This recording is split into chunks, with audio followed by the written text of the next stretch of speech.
combinado assim, eu ia levar ele ao médico, fazer uns exames e depois a gente ia pra Barretos, ver um carro, né, que a gente vinha já os dois sonhando juntos, né, ele me ajudando a escolher, olhando na internet, tudo, até a cor do banco ele já tinha visto como que ia ser.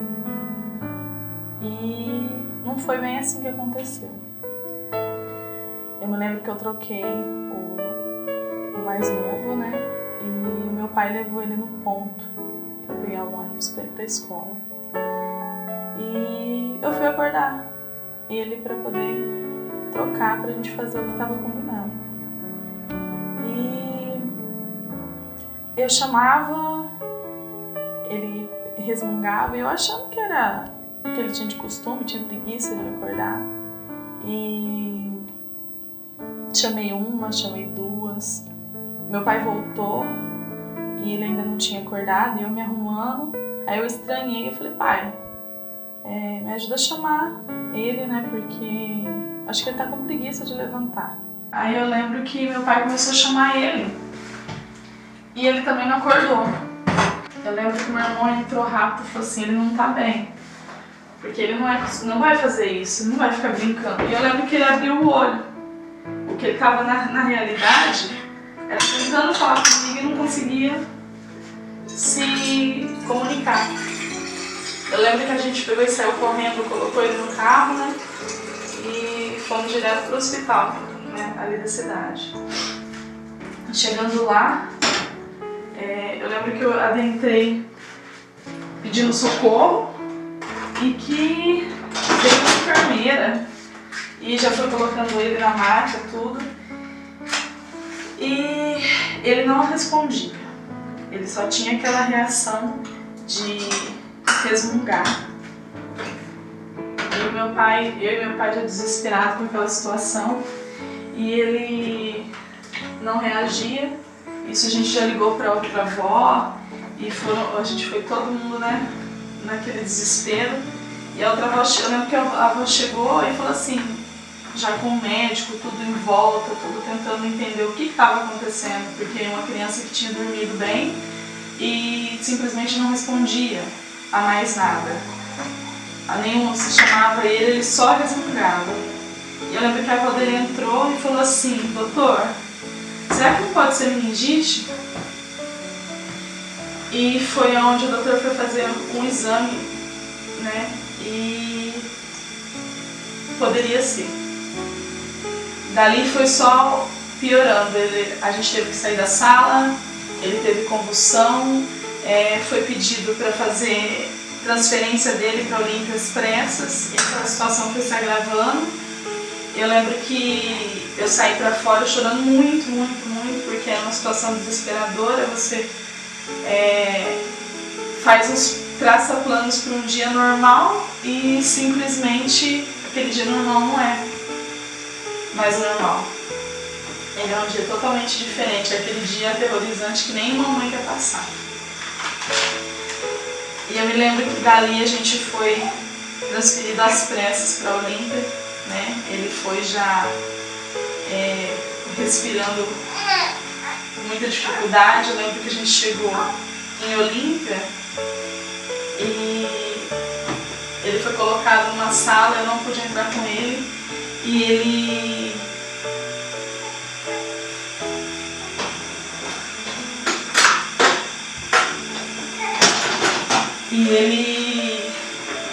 entrou por um lado, eu pela frente, esperando naquela agonia, sozinha, não tinha ninguém comigo.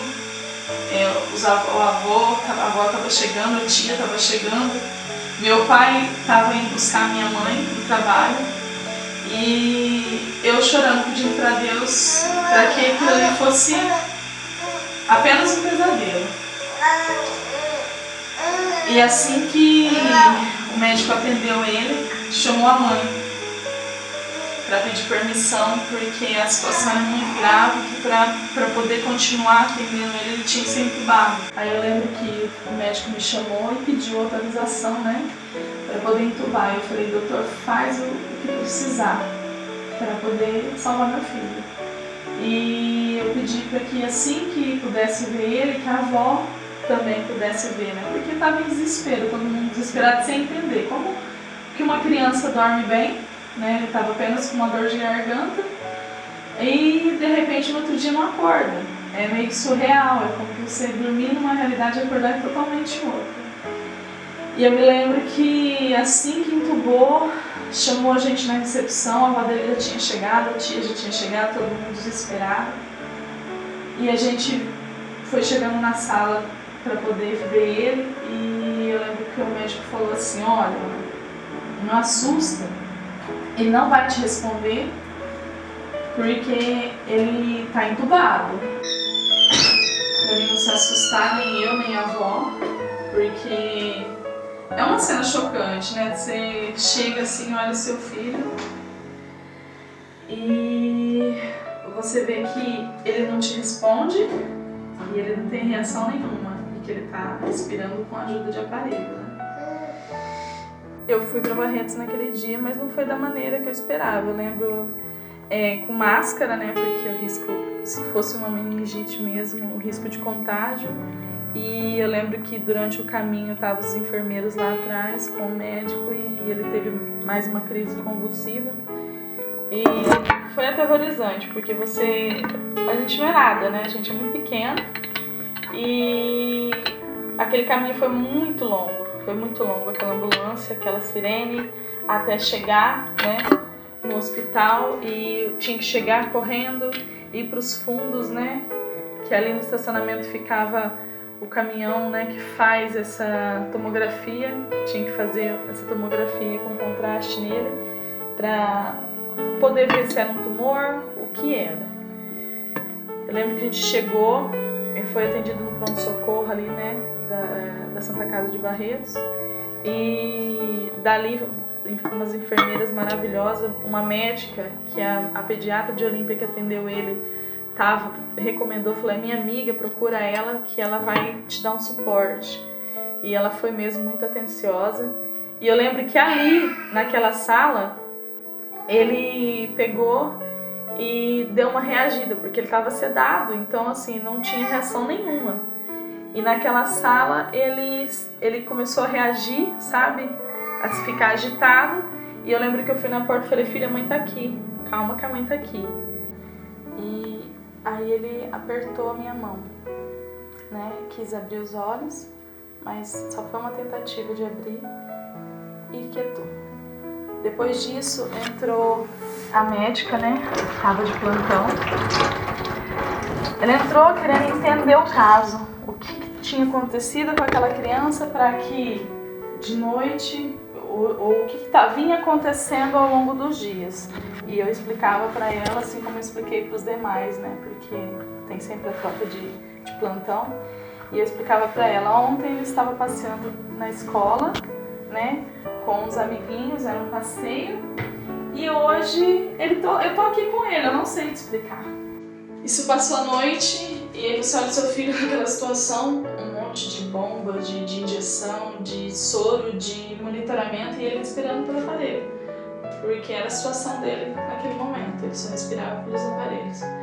E isso passou outro dia e eles não conseguiam detectar nada. Eu lembro que fez o exame, né, colheu o líquor dele para ver se poderia ser realmente a meningite, porque os sintomas eram todos, né, favoráveis a isso. E aí eu lembro que ele fez o exame, né, eu sei que é demorado o resultado. E foram passando os dias, né, a gente tinha que esperar 24 horas para ele ter uma reação, porque ele estava sedado. Enquanto ele estava sedado, a gente não poderia saber nada. Mas depois a gente tinha que esperar ele acordar. E assim, olha, ele vai acordar 2 horas da tarde. Só que chegou essas 2 horas da tarde, ele simplesmente não acordou. E aí precisou fazer outro exame para detectar, porque se não era um tumor, o que era aquilo, né? E, infelizmente, quando foi feita a tomografia, eu lembro que entrou 3 médicos, né, e a pediatra, e pediu para mim sentar, pediu para o pai sentar, e que eles iam explicar o que era o cérebro, né? E eles explicaram que o cérebro do meu filho de todo mundo são 3 compartimentos, e do meu filho era simplesmente um. Tudo tinha inchado e não tinha mais espaço para nada.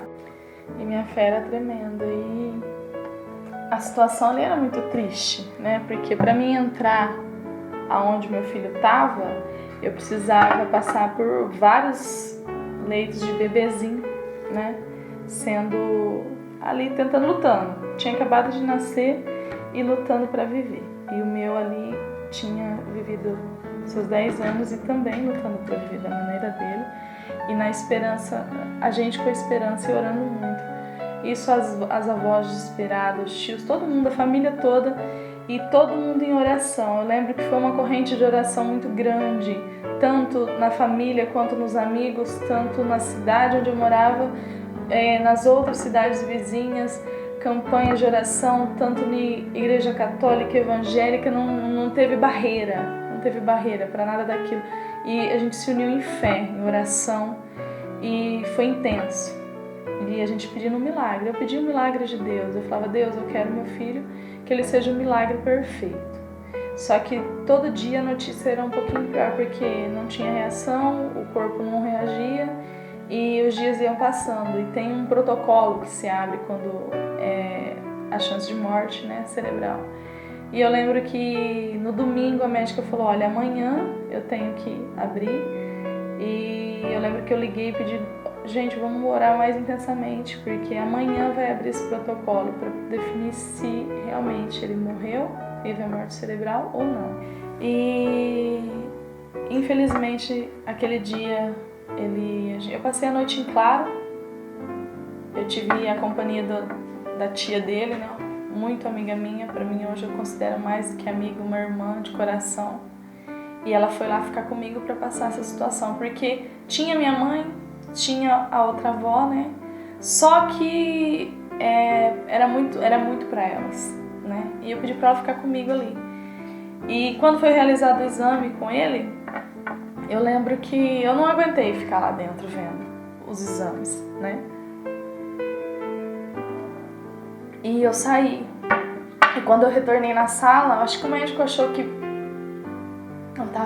tinha tomado algum remédio, alguma coisa pra estar calma. E eu acredito que o médico acreditou que eu tivesse tomado algum calmante, né? Pra parecer calma. Não era calma, era anestesiada.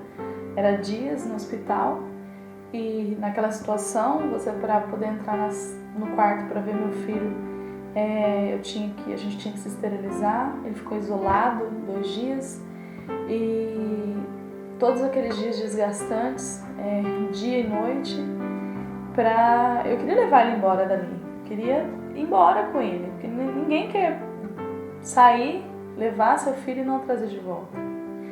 E aí eu lembro que eu entrei e ele virou pra mim, né, e falou assim, mãe, realmente foi constatado. E eu, o quê?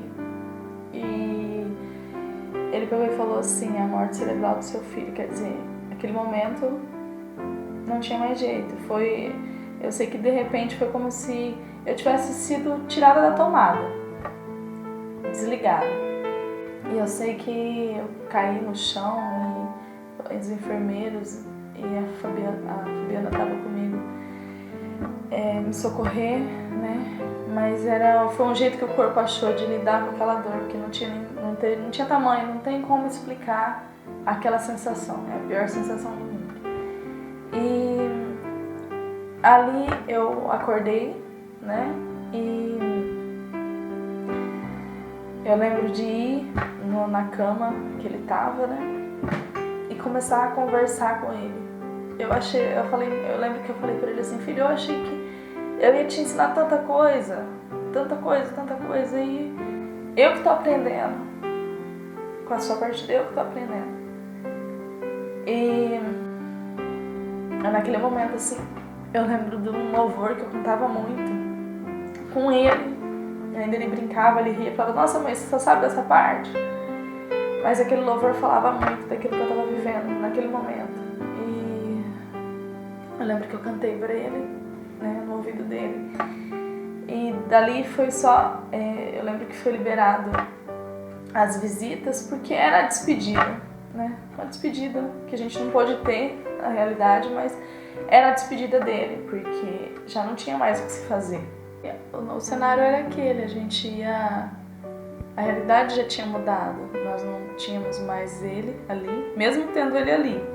Você olhava para ele naquela cama e em momento algum ele ficou com a aparência de uma pessoa doente, uma pessoa que estava há 7 dias numa cama, entubada. Ele estava corado, a boquinha vermelha, era uma coisa assim, não dava para explicar. E ele não estava mais aqui. Naquela situação ele já não estava mais. Morte cerebral. E você olha, a pessoa está ali toda, tudo na tela, tudo funcionando, mas são os aparelhos. E eu lembro que um pouco depois eu chamei a médica, né? E falei para ela sobre se tinha possibilidade de ser doado os órgãos dele. E ela se espantou de primeira, mas eu expliquei para ela por quê. Porque uns dias atrás, eu e ele, a gente tinha assistido uma reportagem de um garoto que estava esperando um coração. E ele virou para mim e falou: nossa mãe, será que ele vai conseguir aquele coração? Eu não quis explicar para ele que alguém tinha que morrer para aquela criança receber aquele coração. Mas eu falei para ele que sim, que tinha que ter esperança, mas que ele ia conseguir. E isso me veio na mente na hora e eu falei para ela. Ela falou: o pai tá aí de acordo? E foi assim, espontâneo do pai também falar que sim, que ele aceitaria, que seria assim, a última coisa que a gente poderia fazer, se fosse possível. E aí veio o pessoal, né, que mexe com essa parte. E eu lembro que naquele dia, no dia 7 de agosto, né, de 2018, era mais ou menos por volta de umas 7h30 da noite, e era hora de eu ir embora, porque daí um tempo ia começar os procedimentos, né, de retirada, e eu não queria estar lá, né? E eu lembro que a última coisa que eu fiz com ele foi, eu peguei um estetoscópio, pedi pra enfermeira e eu fui ouvir o coração dele. Naquela cena eu fui pra primeira vez que eu ouvi, né, na primeira ultrassom. E foi assim, isso foi muito impactante pra mim, acho que é uma coisa que ficou gravado. E eu saí, eu fui embora. Eu lembro que eu pedi pra enfermeira, eu falei assim: cuida dele pra mim. Eu fui embora, aquele caminho pra mim parece que era uma eternidade. E a gente chegou na minha cidade, né? E eu não consegui ir pra casa. A gente foi pra casa da minha tia, tava todo mundo lá, todo mundo desolado. Porque a gente sempre foi uma família grande e unida, sempre, sempre. E nada disso tinha acontecido. O que a gente tinha perdido era o avô e a avó e só. E todo mundo sempre com muita saúde, graças a Deus, e aquilo ali estava sendo uma fatalidade. Eu lembro que demorou bastante para mim ir embora para casa, né? Porque do dia que ele ficou doente, eu não voltei para minha casa, eu fiquei lá. Eu fiquei na casa da minha cunhada e eu ia pro hospital. Eu acho que eu saí do hospital uma vez e o resto eu fiquei lá. Lá, eu não saía de lá. E o que eu tinha que esperar no outro dia era o enterro do meu filho. Porque era a situação que tinha, eu tinha que esperar todo o procedimento. Eu lembro que começou o procedimento 1h da madrugada e foi terminar às 6 da manhã. Né? E eu não queria velar, eu queria que enterrasse, chegasse e enterrasse, porque a dor era muito grande. Mas não, por respeito à família, por respeito a todos, a gente fez.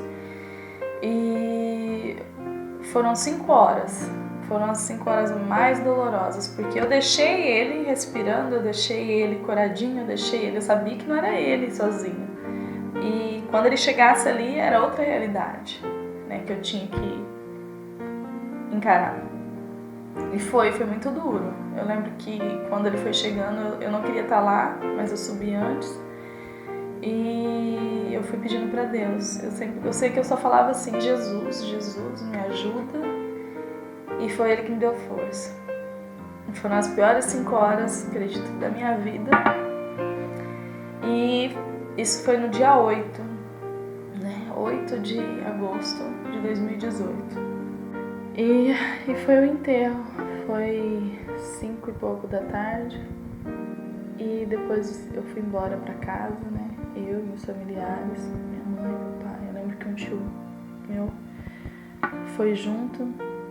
E aí é que vem a realidade depois. Eu lembro que como eu passei todos aqueles dias sem dormir, sem comer, sem nada, meu corpo já estava num estado assim. E eu cochilei, eu tive pesadelo e aí veio os dias. E era muito difícil ficar em casa. Eu fiquei 4 dias em casa, sem ir trabalhar. E aí eu lembro que eu liguei pra minha chefe e pedi, deixa eu voltar a trabalhar amanhã. Ela falou, você tem certeza? Eu falei, sim, porque aqui em casa tá muito difícil ficar. Porque era assim, você olhava pra porta, você esperava chegar, a realidade, a ficha não cai. E aí eu fui trabalhar. Aquele dia eu ia trabalhar. Eu lembro que eu acordei e eu pensei, não, eu vou ficar na minha cama, eu não tinha força pra levantar. E eu lembro como se fosse assim, como se fosse uma voz falando comigo e levanta, vai trabalhar, respira, você pode respirar, faz o que ele não pode fazer. Isso ecoou dentro de mim e eu levantei, eu me arrumei, eu me maquiei como ele gostava de ver o cabelo arrumado, maquiado. Isso era uma coisa que ele gostava muito, ele implicava se eu não tivesse arrumada. O que você deixaria para os pais, né, que estão passando esse momento agora? Eu falaria assim para curtir ao máximo os seus filhos, que a vida ela é curta demais. Hoje você tá aqui, você tem a oportunidade. Às vezes a vida da gente é muito corrida e a gente deixa para amanhã. Amanhã eu levo meu filho, amanhã eu faço, amanhã eu dou um beijo, amanhã eu dou um abraço, amanhã eu conto uma história.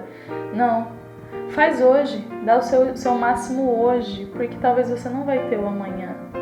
Ou você vai, ou ele vai. A vida ela é uma caixinha de surpresas que você não sabe o que vai ser amanhã. Então, curte seu filho hoje, abraça, beija, dá um cheiro. Mesmo que você chegou cansado do trabalho, estressado, deixa tudo lá fora. Entra pra dentro de casa e curte a sua família, que é o maior bem, o maior tesouro que alguém pode ter é a família, são os filhos. Os filhos são a herança do Senhor. E curte, não deixa o tempo passar e depois quando você tiver tempo, você querer aproveitar, que às vezes não tem mais jeito, aquilo não volta mais. Essa é a mensagem que eu deixaria para os pais. Curte o hoje, curte o máximo, vive o máximo que você puder com seus filhos. O que te faz lembrar dele? Não tem um momento do meu dia que eu não lembre dele. Que seja fazendo uma comida, se eu comer um cachorro quente, se eu brincar com as crianças, se eu dar um banho, né? Cuidar das crianças, o fato de cuidar, o fato de tudo que envolve, eu sempre estou lembrando dele, não tem como esquecer, não é como eu tomei a pílula do esquecimento. Só que o tempo, ele é amenizador, ele traz a saudade ela é constante, mas o tempo ele é amenizador. E tem uma música que quando eu ouço eu lembro muito dele. Vou pôr pra vocês ouvirem.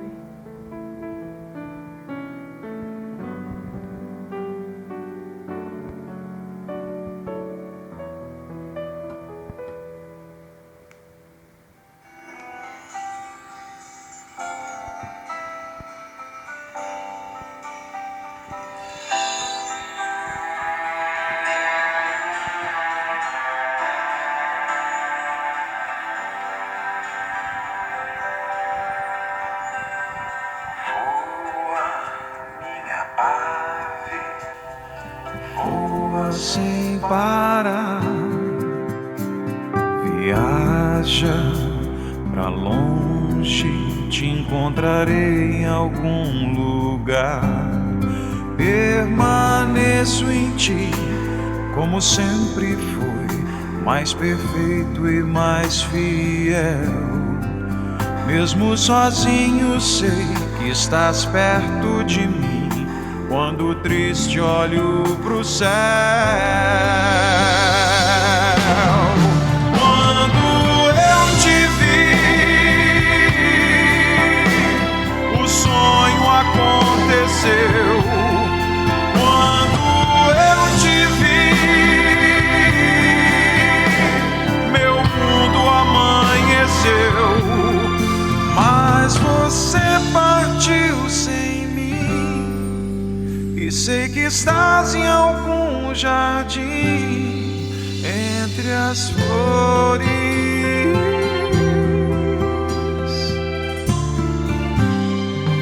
Anjo, meu tão amado anjo, bem sei que estás, e eu dobrando o sono hei de acordar para os teus olhos ver uma vez mais. O verdadeiro amor espera uma vez mais.